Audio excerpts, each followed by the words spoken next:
Hi, this is Terry Haller, Big T, and we're going to talk today about, part 6 of how to buy a house. I hope you've listened to the other 5, but if you haven't, this is a fun one. How to look at property.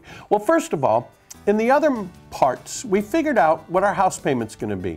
So let's say that we've decided we don't want a house payment more than $1,000 a month, including our principal, interest, taxes, and insurance, and we're going to do an FHA loan. We're going to get the seller to pay the closing costs. And again, our house payment, we don't want it to exceed $1,000 a month.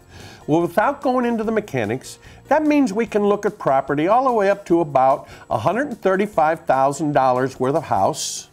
Yeah, a list price of up to $135,000. We'll negotiate that down, but we can't exceed $135,000 because then our house payment, when we're all said and done, is going to be more than $1,000.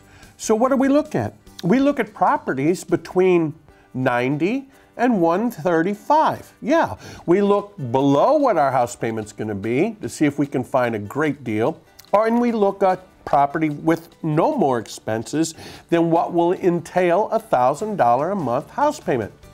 So let's say we want to live in, I don't know, St. Charles County. We're not sure about whether we should live in North County, or we're not sure about whether we should look in South County. Well, that's great.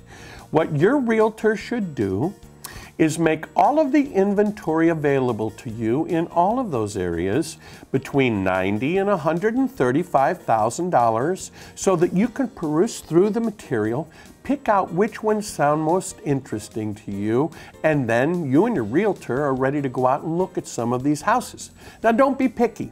Let's say you want, 3 bedrooms, 2 bathrooms, and a 2-car garage. Well, when you set your criteria, you set it for 2+ bedrooms, 1+ garage, and 1+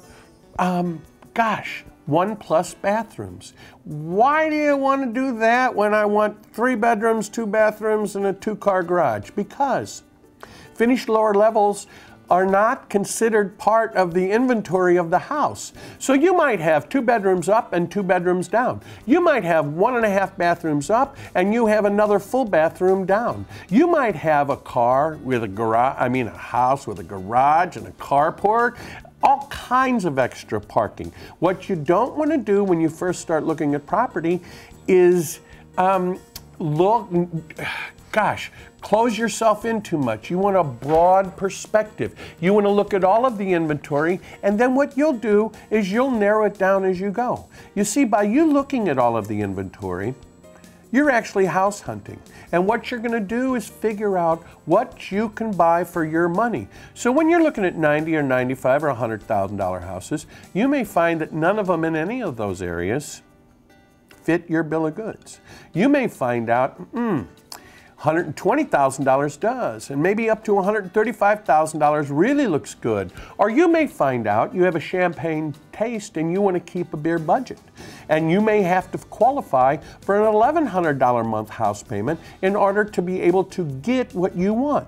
If you add $100 a month in house payment, you basically have increased your buying power by $15,000. Now, what do we do from here? We look at property, we look at stuff, we have fun. And here's what I've got. No, we'll save this for part 6. Part 6 is going to be a continuation of how do we look at a house. Click on it right now, continue with what you're learning right now, and when you're done looking at part 6, you're going to go, I'm ready to look at houses.